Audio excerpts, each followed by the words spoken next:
This happened when I was really young. I'm talking second or third grade. It's hard for me to remember things clearly from that long ago.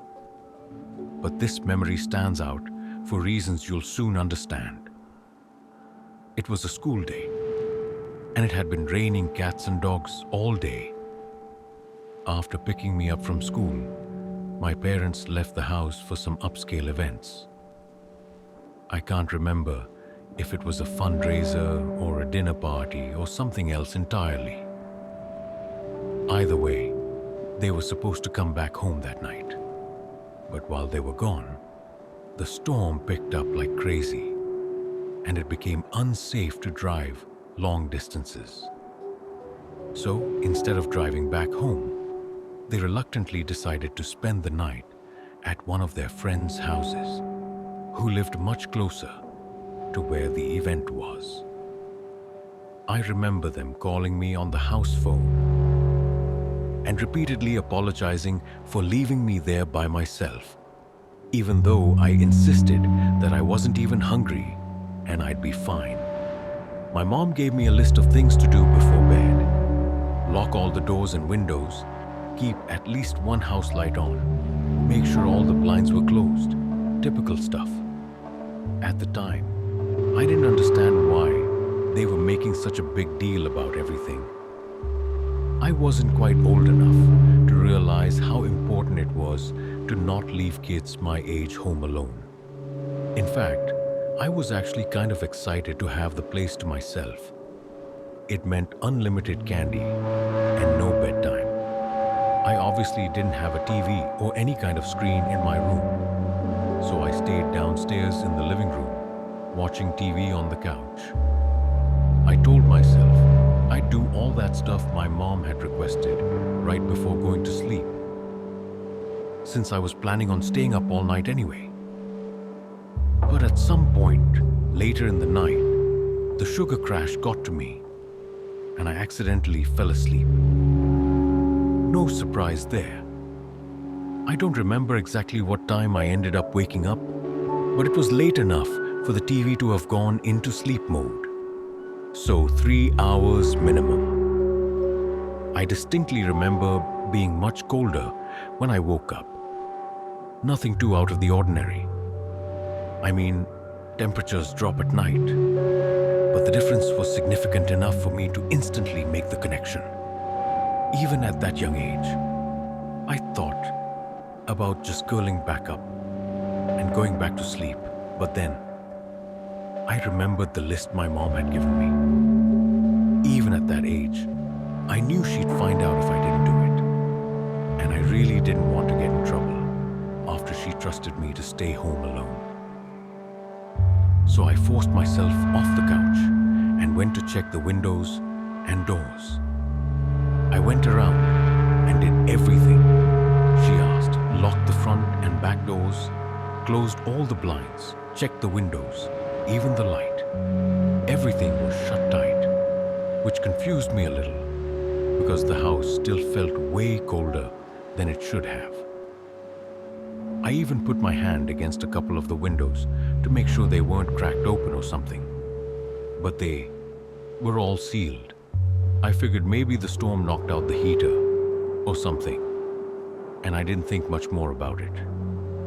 That explanation made sense to me at the time, and I was so tired that I couldn't devote more energy to thinking about the heat. So I headed upstairs to my room, ready to crawl into bed and forget about it. When I got to my room, I finally realized just how bad the storm had gotten. Our living room is tucked into the center of the house, so I hadn't really been able to appreciate the storm from down there. My childhood bedroom has a big external window though, so I could hear everything. The rain was slamming against the glass like it was trying to get in. And every minute or so, there was a burst of lightning, followed by a deafening clash of thunder. I wasn't scared of storms at that age, but I do remember being concerned that a tree was gonna fall in the house. That's probably why I had trouble falling back asleep, even though I had been dead tired not even 20 minutes prior. As I was lying there, trying to fall asleep, I started picking up on these odd sounds. Every so often, there were these weird creaking sounds, like shifting wood. Thing is, the entire floor is carpeted, so it couldn't have been coming from my room. At first, I thought it was a tree, swaying in the wind, but the sound didn't quite fit. Even then, I knew the general sounds associated with thunderstorms. This definitely wasn't one of them. It started bothering me after a while. For whatever reason, it wasn't the storm keeping me up. It was that stupid sound. I couldn't take it much longer, so I sat up and looked around the room, not really sure what I was looking for. I listened, trying to drown out the sounds of the storm and focus in on the creaking.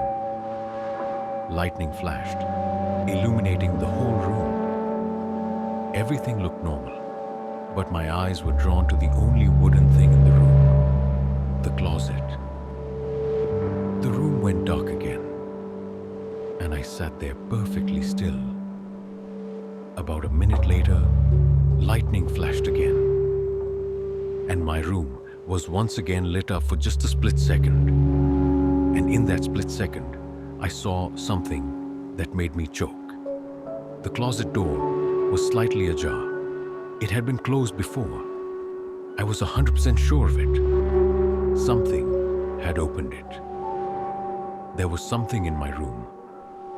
I didn't scream, I didn't speak, I didn't even think. I just got out of bed as quietly as I could and walked out of the room.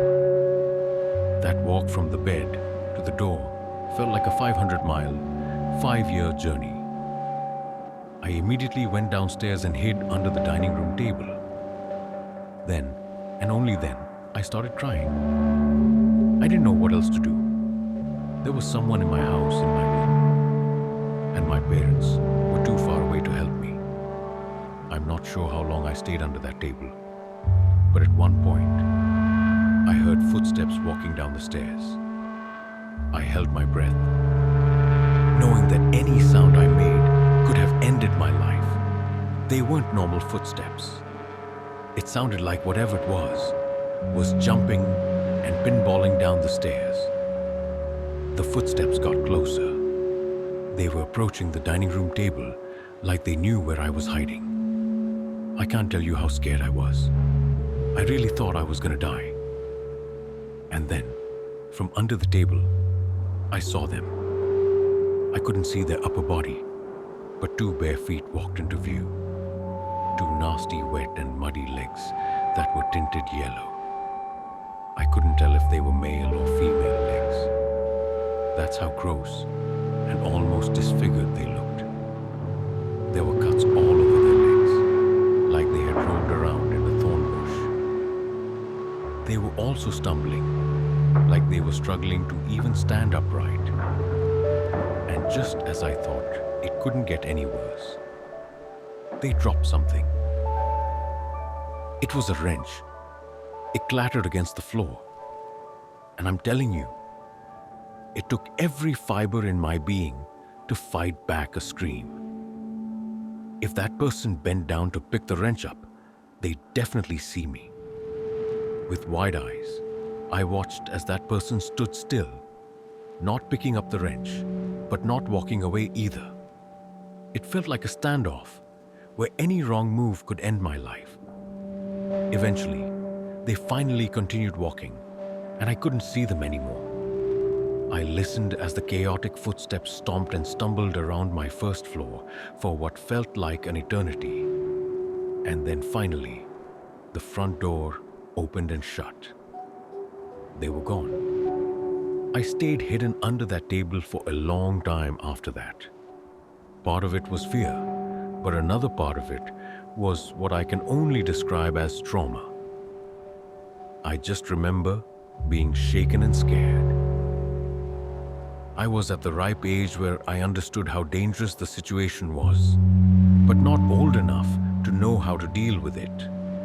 The rest of the night was kind of a blur.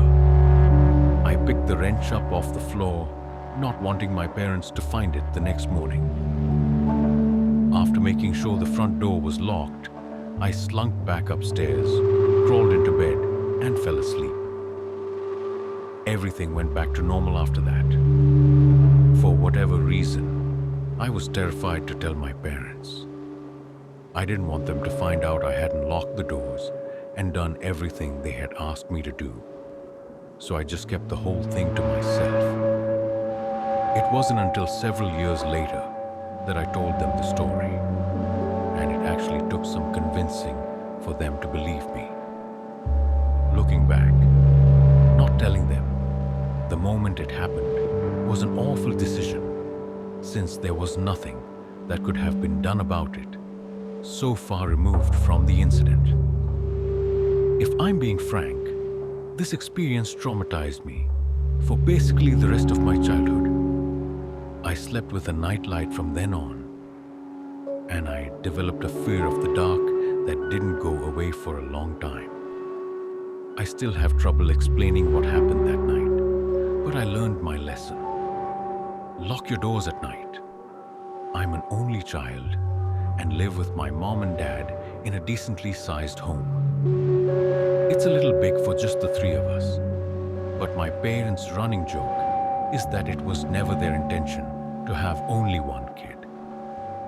They just never got around to having more. Anyway, I was 15 when this happens. It was a rainy Saturday night sometime in May. I can't remember exactly when this happened, but I do remember that it was during one of the last weekends before summer started up. There's one last thing I have to mention. I have a lot of weird medical conditions that make my life difficult. I get frequent panic attacks, faint easily, and struggle breathing at times. I'm also one of those weird people who needs complete and total silence to fall asleep. Like, even a small fan is enough to keep me awake. I've mostly learned how to deal with it, but sleepovers and vacations are still unbearable. People always tell me they love the sound of rain and that it helps them fall asleep, but it does the exact opposite for me. It doesn't rain often where I'm from, but every now and then, we get these insane downpours that keep me up all night. To be fair, it wasn't a full-on thunderstorm, but it was raining heavily enough to keep me up. No matter what I tried, I couldn't block out the sound of raindrops pattering against the roof. It was late, sometime well after midnight, when I faced the reality that I wasn't going to sleep anytime soon. So I got out of bed and thought about ways I could expend some energy. Eventually, I decided to go for a little walk in the rain. This wasn't the first time I had done that. Walking in the rain was actually something my parents encouraged me to do when I couldn't sleep. We live in a very safe residential area, and there's a huge public park that borders my house. So being out late isn't dangerous at all. Plus, the park is very well lit, which is another one of the reasons I've always felt so comfortable walking there late at night. I put on a rain jacket, quietly walked downstairs, and stepped outside without even bothering to bring an umbrella. I purposely didn't bring my phone because I knew myself well enough that a phone screen was only going to keep me up. It was oddly peaceful outside. I've always been one for nature, and seeing all the trees gently swaying in the wind with the raindrops screaming down their branches was exactly what I wanted. After about 20 minutes, I started to feel myself getting tired, which was a good thing. I turned around and started walking back towards my house, figuring I'd be able to fall asleep by the time I got back. As I was cutting through the park, I glanced toward the road and saw something strange. There was a long black object lying flat in the middle of the street. At first, I thought it was an oddly shaped garbage bag or something like that. But the more I looked at it, the more I realized what it was. It was a person, just lying there in the middle of the street. They were face down too, from the looks of it. I felt a sick feeling bubbling up in my stomach. The only thought bouncing around my brain was the likely possibility that they had been hit by a car and were injured, or worse. There was no other logical reason why someone would be lying motionlessly in the street, especially while it was raining. As much as my gut told me to just keep my head down and continue walking, I felt like I had to do something. My parents raised me a certain way. If I see a person in need, I have to help them. So against my instincts, I started approaching the person in the street. As I got closer, I was able to make out what they were wearing. Black pants and a dark plaid shirt. Definitely not the type of attire someone would wear during heavy rain. Judging by the clothing, it was a man, but that's what I had already assumed. I'm not sure if it was the gravity of the situation or something else, but as I was walking toward the street, I realized for the first time that night how cold I was.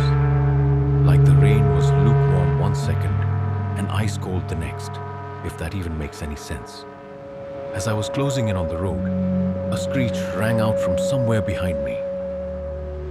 Instincts took over and I whipped my head around, adrenaline flooding my veins. It sounded like a howl, but slightly off, like a wounded animal. That's the only way I can describe it. A quick scan of the tree line revealed nothing. The sound must have come from deeper in the park, meaning there was no imminent danger. Still, the sheer strangeness of it all had my heart racing. I had never heard anything like it before, and the lack of an explanation was what triggered that feeling of pure fear. But that feeling was about to get 1,000 times worse, because when I turned back around and faced the street, that person wasn't lying down anymore. They were sitting perfectly upright, staring at me. In that moment, everything started fading and my vision narrowed.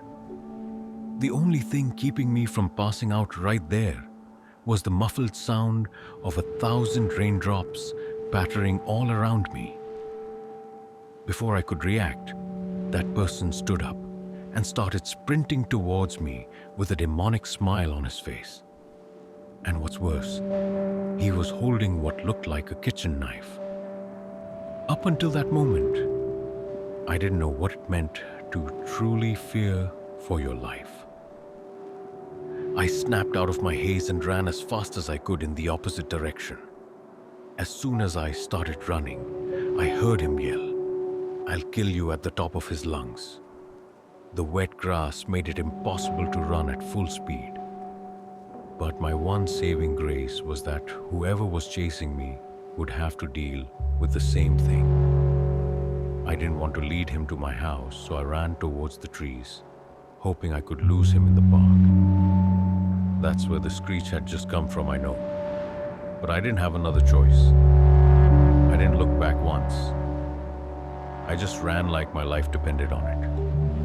And considering how insanely cracked out that guy looked, I think my life actually did depend on it. I ran towards the densest part of the park, hoping I'd be able to hide in there before he caught up to me. I didn't even know if he was still chasing me, but I didn't care. Part of me felt like if I stopped running, the fear would catch up to me and I'd pass out immediately.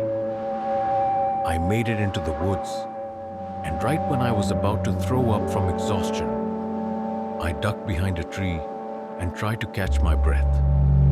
I looked behind me, and there was no one, or at least no one I could see. The only thought on my mind at that point was how in the world I was going to get home safely. I didn't feel comfortable moving, so I just waited there. I must have waited at least 20 minutes before finally stepping out from behind that tree. I took the long way home, around the backside of the park, and through this other section that spit me out a few streets away from my house. No one followed me. I finally made it home and collapsed on my bed, drenched and basically traumatized. I never got an answer for anything that happened that night. That howl is honestly what confuses me the most. I have a hard time believing it was somehow related to the man that tried to attack me, but it's just too coincidental. I think what happened is that guy heard the screech too, looked up, saw me, and then did whatever he did for whatever reason. As for his motivation, I have no idea. There's just crazy people out there. Maybe he was on drugs or something.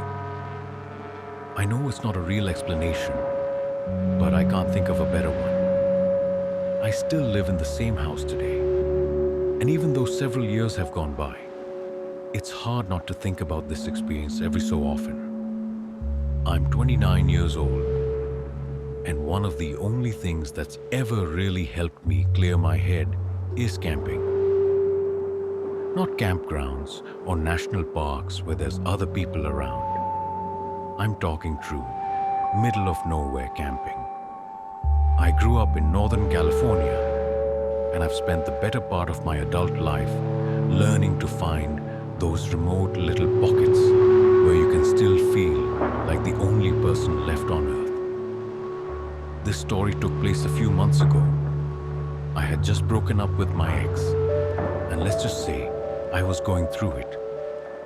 I needed to be alone, so one day I just packed up my truck and headed out. I didn't have a specific plan. I just threw some gear together and decided to go back to a quiet riverside spot I'd stumbled across once before. It wasn't an official campsite or anything. Just a little bend in the river you could reach if you followed this barely there dirt road past a whole lot of nothing. I got there sometime in the late afternoon, but the second I turned down the dirt path that led to the river, my stomach sank a little. There were already 2 trucks parked near the trailhead, one gray and one white. I couldn't see anyone around, but just knowing other people were out there kind of killed the vibe for me. I hadn't driven all this way out in the middle of nowhere to interact with people. I sat there for a second, debating whether I should just turn around and find another spot. But I told myself it was a big stretch of river, and chances were whoever owned those trucks were camped far enough away that I wouldn't even see them. I hiked maybe 15 minutes downriver when I saw 2 guys fishing up ahead. They looked like the type you'd expect to see fishing. Thick beards, a little overweight, heavy boots, but it seemed like they were more focused on something else. As I got closer, one of them quickly covered something with his jacket and gave me this awkward half smile. As I passed, he called out, saying something about how they were just target shooting cans and didn't mean to freak me out. I just gave a polite nod and kept walking without saying anything. As I kept walking, I couldn't help but replay the guy's comments in my head. It wasn't even what he said that bothered me. It was how rushed and awkward it came out, like he was trying too hard to sound casual. I got that uneasy feeling you get when something doesn't quite add up, but I pushed it down. People out there weren't exactly known for their social skills. It wasn't that weird for rural folks to be a little off when it came to talking to strangers. I told myself to let it go and focus on finding a good spot to set up camp. I found a spot a little further down the bend where the trees were thicker and the trail dipped out of sight. It wasn't perfect, but it was tucked away enough that I felt like I had my own space. I set up camp, pulled out a book, and tried to settle in. It started raining lightly, not long after, so I threw on my rain jacket and kept at it, letting the sound of the river and the soft drizzle drown everything else out. Later, I wandered down to the rocks by the river's edge to reflect a little bit. That's when I noticed someone across the water. It was one of the guys from earlier, the one who had called out to me. Only this time, he was alone. He spotted me and waved. I hesitated, then waved back, figuring it was better to be friendly. He yelled across, asking for my name. I don't know why, but I shouted back my real name, Anisha, without really thinking about it. He stood there for a second after I answered, then pulled something out of his jacket. At first, I thought it was a phone, but then I realized it looked more like a disposable camera. Before I could even process it, he held it up and took a picture of me from across the river. And then, without another word, he just turned and started walking back up the riverbank like nothing had happened. I was beyond creeped out.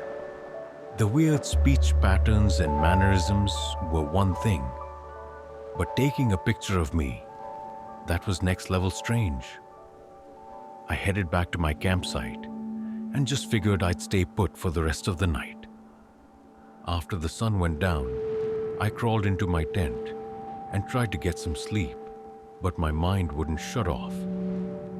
I kept replaying the breakup in my head, picking apart every word, every mistake, every what if. I don't know how long I lied there like that, just listening to the river and the light patter of rain against the tent. At some point though, I started hearing something else. Faint, uneven sounds, like someone stepping carefully over wet ground. At first, I tried to convince myself it was just the rain or some animal, but the longer I listened, the clearer it became. Footsteps circling the campsite, and the second I made that connection, my stomach dropped straight through the ground. I didn't even have to wonder who it might be. I'm no fool. I never go into the woods alone without protection. And this was no exception. I didn't hesitate. I grabbed my handgun from where I kept it tucked by my sleeping bag. Then I unzipped the tent and stepped out into the rain. My heart was pounding so hard I could hear it in my ears, but I needed to stay calm. I clicked my flashlight on and swept it across the trees. And there he was, that creep from earlier, standing a few yards away, half hiding behind a tree. He wasn't smiling or scowling. He just had this blank expression on his face, like he wasn't all there mentally. The scariest part wasn't his demeanor though, but the fact that he was holding a small axe in his left hand. For a second I couldn't move. All I could think about was how far I was from anyone, how nobody would even hear me scream if it came to that. But somehow, I managed to raise the gun and level it at him. I forced my voice to stay calm. Even though every part of me was screaming, as sternly as I could, I said, "Leave now, or I'll kill you." His facial expression didn't change at all. It was like my words meant nothing to him. After a few seconds of silence, he mumbled something about how his friend Ivan had discouraged him from coming to find me, and that he had to take care of Ivan. I didn't wait for him to say anything else. I fired a shot straight into the trees above his head. He stumbled a bit, clearly not expecting me to do that. I leveled the gun at him again, a little more confident now. I told him it was his last chance and to drop the axe. He did, and a huge wave of relief washed over me. But I wasn't out of the woods yet. I told him to take his shoes off so that he'd have trouble following me, and then made sure he didn't have any other weapons on his person. Once I was sure he wasn't armed, I told him to go to my tent and grab my gear.